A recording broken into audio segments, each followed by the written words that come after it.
Je me dis que, finalement, toute cette démarche de journal est égocentrique et impudique. Je ne montre pas mon visage, mais c'est presque pire ainsi.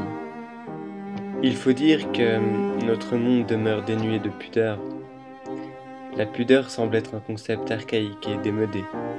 On n'écrit plus son journal dans un carnet de cuir à la lueur d'une bougie, mais sur son blog. Je deviens nostalgique.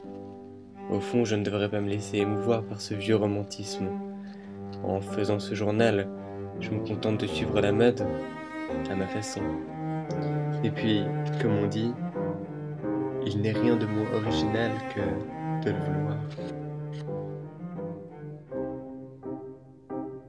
Ça me fait toujours rire quand quelqu'un dit qu'il est paradoxal, parce que j'ai la sensation que c'est notre existence même qui est un paradoxe.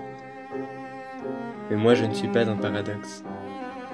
Ce serait si prétentieux de dire ça. Et est-ce que ce journal sans image, qui ne contient rien d'autre que des mots, est aussi un paradoxe? Car oui, ceci n'est pas une introduction. La vidéo a déjà commencé, elle en est d'ailleurs bientôt à son terme, lorsque je n'aurai plus rien à dire, plus rien à écrire. Je n'ai d'ailleurs déjà plus grand chose à dire, et peut-être est-ce mieux ainsi. Car les mots perdent de leur sens lorsqu'ils sont noyés dans une masse, un peu comme nos vies.